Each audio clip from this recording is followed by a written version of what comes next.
Man, Jay Skeese dropped his album. What's the name of the album once again? I mean, because Abolished Uncertainties. Abolished Uncertainty. I got it here on the screen. Uncertainties. Yeah. Yeah. Uncertainties, sorry. Listen. I wish we would have covered this Friday, but as soon as I I press don't. I don't because I'm glad that it had time to like simmer so that the things that we're saying, the words that are about to come out of my mouth are understood and said with full clarity and not seen as some knee-jerk reaction. Well, my first reaction listening to it, album of the year. By the time I got the burner phone, I was like, yeah, this album has everything that you would want in a hip hop album. The production is stellar.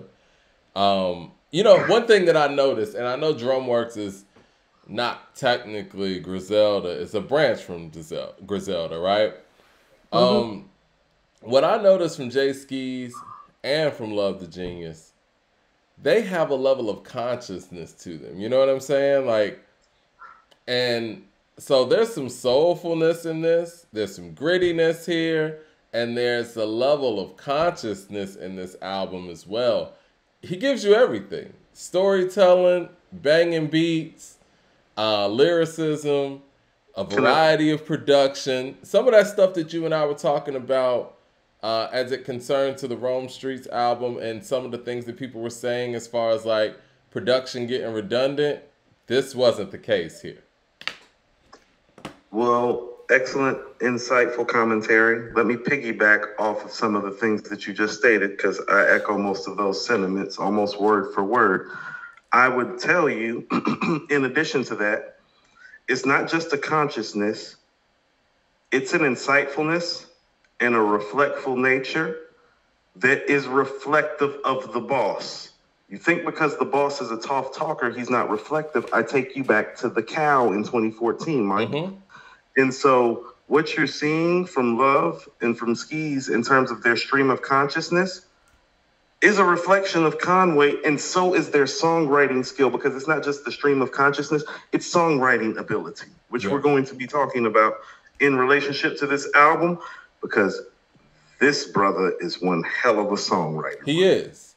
And you could tell that, once again, going back to Conway, you could tell what he was looking for in an artist. You know what I'm saying? Like, he got it. When he got that with Skeese and he got that with Love. And both of them were dope songwriters. And I think Skeese just put it all out there on this album. Like I said, in my personal opinion, this is the runaway album of the year so far.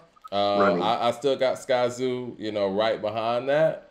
But this one for me just did a lot. And this is off of the first few listens or whatnot. And I'm sure I'm going to continue to go back to this album.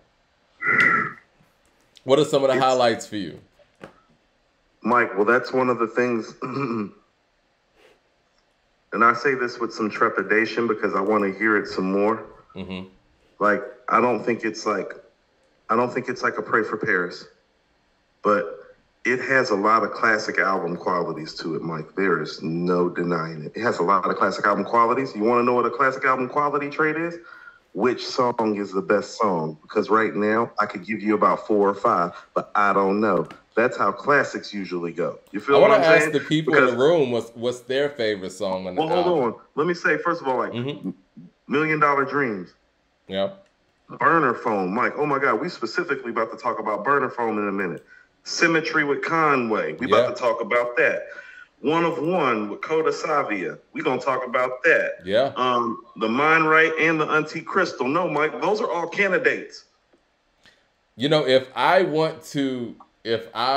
This album fire, Mike. Oh, it is fire. If I want to nitpick, I probably would have ended the album with Sideline Saga, other than Auntie Crystal, but either or. Auntie Crystal. I like Auntie Crystal. I think that the story that he's telling on Sideline Saga, I think is a great album ending thing. But again, that's just me nitpicking. The Auntie Crystal is very comparable to the Mama Loves Me type of ending that takes place on the Blueprint. And I do like those types of endings to album because they're reflectful, insightful, soulful, but like uplifting even in their sorrow. And that's what Auntie Crystal is. But listen to all the adjectives that I use to describe him as an MC on one song. Yeah. So I'm going to say this to you, Mike.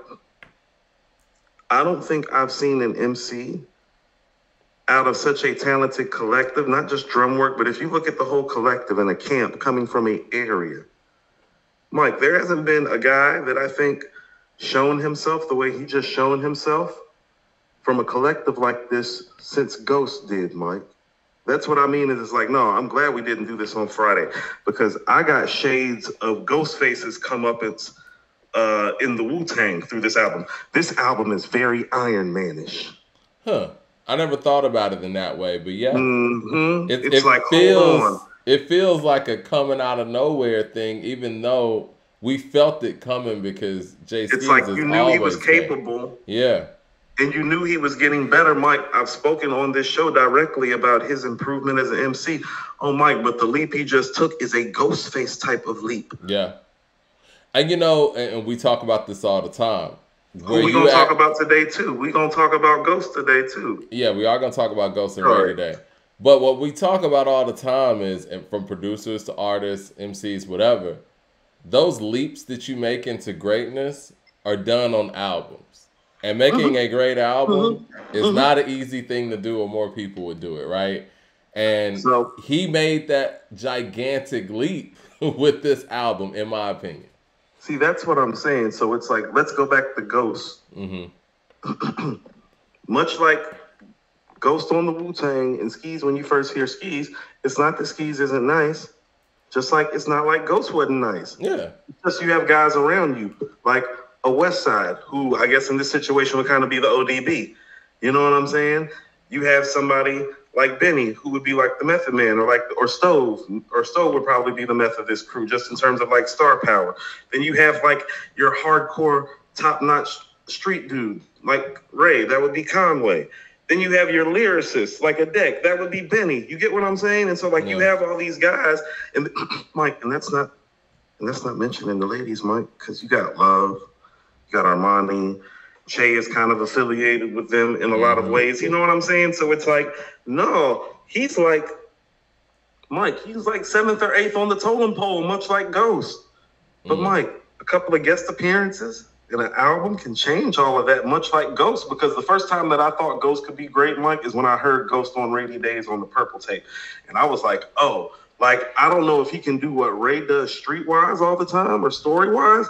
I was like, but that guy that's talking on Rainy Days, like, that's the guy that I heard on Iron Man where I'm like, oh, and then you hear him on Wu-Tang Forever, and it's like, and then Supreme Clientele comes out, and it's like, oh, well, boom, boom, bam, the guy, you know? And so this is an Iron Man type of moment in album to me.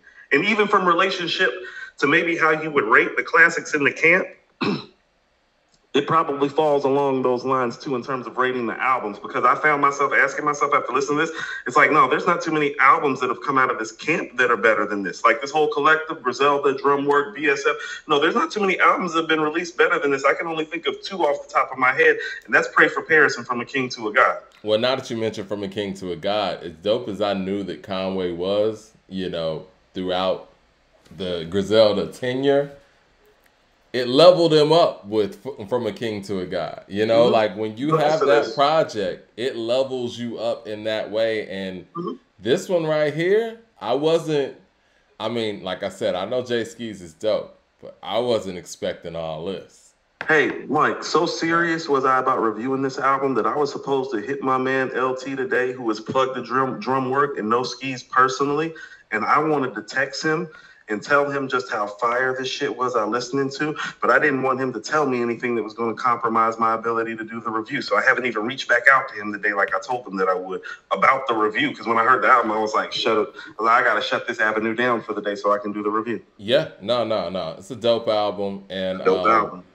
Look, storytelling, we don't get that a lot anymore. I mean, I think we talked about that on this show. Like, we don't get storytelling raps like that on hip-hop albums too much anymore. Mike, but yeah, Burner Phone. When I heard that, I was like, we don't get a lot of this, Mike. That's what I'm saying. So, not in a bad way, because I respect and like both of the projects. But everything that I spoke about in terms of the Rome Streets project or the Che project that I thought was potentially problematic, this right here is the serum, the remedy. Mm-hmm. You know, this the vaccine. This the real vaccine, Mike, for like what for their second run. Remember when we were talking about their second run and what it needs to look like? Mm-hmm. Like this, Mike. Like this. Like just like this. This album should be the blueprint for their second wave of artists and for their second generation. Because here's what it has. It has what they're good at. Well, they're top-notch MCs. Well, show me. Burner phone, Mike. The conceptualization, the delivery, the execution. No, Mike, this is high level. That's something that an A-lister MC would give you. That is a song that a Ghost would give you, that a Nas would give you, a Scarface, a Slick Rick, as a storyteller. Yeah. It's that type of story. When I'm listening to him and how he's putting it together, I'm like, Mike, I did not see that in him at any point from anything that I heard that he even had a burner phone in him. Yeah. I didn't see it coming. That's when I was like, this is a knockout blow right here. I was like, this is album of the year. That's why I was like, yo, we telling stories now? Okay. I was like, no, Mike, not just no. Everybody tells story told well, Mike, at a high level, at an A+ to MC level, like at an A-lister's level of storytelling. Yeah, let's run these likes up in the chat, guys. Yeah, what do you think? Because I know we got a whole lot to get to today. Are you ready to rate this today? Hold on. I just want to talk about a couple of more records. No, go ahead. I mean, I want people to hear Symmetry, with Conway. Yep. That's a blueprint record that the second wave of artists need to be looking at. If you call in Benny or Westside or them or what you do like that, that's what I'm saying. Like there's blueprint plans like all over this. Mike, this is what I mean about how the album is kind of Ghostfacious too, Mike. It's some of the simple project aesthetic, even to the songs. Lunch Table, Red Kool-Aid. No, that's very Ghost-like. You know what I'm saying? It's simple and you understand it, but the guy that's spitting the shit is top notch and he's making it relatable. Mike, another blueprint record, The One of One with Coda Savia. Banger. Drop that. Start making more records like that. Let me get the track list over here. Auntie Crystal, I love Auntie Crystal, Mike, because quite frankly, that's where I was like, this Conway artist, this drum work, this is gonna be like, this could be potentially what they're known for. Is like, you know what I mean? It's like, no, the cats over there, the ladies and gentlemen at drum work are like songwriters and are letting you into their world. And I think the job of a great artist is to let you into their world and then to execute how they view that world on a high musical level. And this album is that, Mike. I agree. I mean, all high marks for me on this album. I mean, to be honest with you, it's like I felt like maybe Bonneville could have been better. Like, but I even got what he was doing with that. That's what I mean. Is it's like I don't know, Mike. I like Bonneville. Me too. I like it. I don't love it. How about this, Mike? The problem with Bonneville is the songs that's before it and after it. Right. Because $1 Million Dreams and Burner Phone are just like home runs. Yeah. Yeah, like that's what I mean. So I want to hear it again just to see if maybe sequencing wise I would maybe change some things. But Mike, I'd have to give it. I'm thinking like 4.5 right now, Mike. Yeah, that's what I'm thinking too. And if we got a nitpick on that level, it's very good. That's what I'm saying. When I'm talking about your album, Mike, and I'm like, well, I need to listen again so I can talk about the sequencing and see if there's something with that. No, you done made some fire. Yeah. Michael Williams with the super chat says, was Nas a better storyteller than Big during Big's lifetime? Everyday Struggle, Niggas Bleed, Warning, Somebody's Gotta Die, I Got a Story to Tell, What's Beef.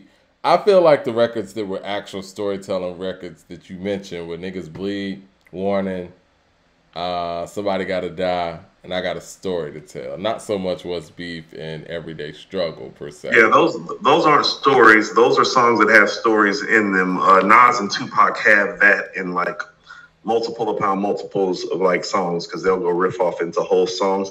Me and My Bitch is a story, Mike.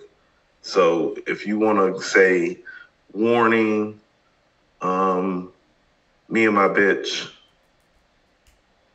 And that's what I'm saying, Mike. When you're saying I got a story to tell and niggas bleed and somebody gotta die, it's like I get what you're saying, but it's like Big's not alive when you hear those records. So it's like it's really Me and My Bitch and Warning. Well, versus he did them. But I feel what you're saying. I still think out of all of those stories, I may say that I Gave You Power is probably the most impressive. Then you got Shootouts, right? This is all 96. This is all 96 before Big does, Life After Death. So yeah, I might still have to give it to Nas. Well, I mean, Mike, it's the fact that when you have on It Was Written, you literally have the message, I Gave You Power, the setup, and Shootouts. It's kind of like, and I told you, Mike, I'm pretty certain that like Niggas Bleed is the response to the setup because it plays out very similar theme wise, right? And it's them two at the time. Like this is before Jay is Jay to people, so it's like those two. And so I feel like that's why I told you I love the setup. It's like not only is it like got the most energy and the most like effort out of him on that album, like on his best lyrical performance, he's never amped like he is amped on the setup. You know what I'm saying? He didn't rap like that back then. Yeah, and I think the foundation for that, taking stories all the way there, it does come from what Nas did on It Was Written. Because there's not a lot of stories on Ready to Die. It's pretty much warning, and like you said, me and my bitch. But yeah, I mean, Nas took that to the next level with what was on It Was Written. Like, I Gave You Power, the setup, and Shootouts. I think those are the best three stories that are on any rap album maybe ever that's not on The Greatest Adventures of Slick Rick. You get what I'm saying? It's like you'd have to go to Rick's album. You know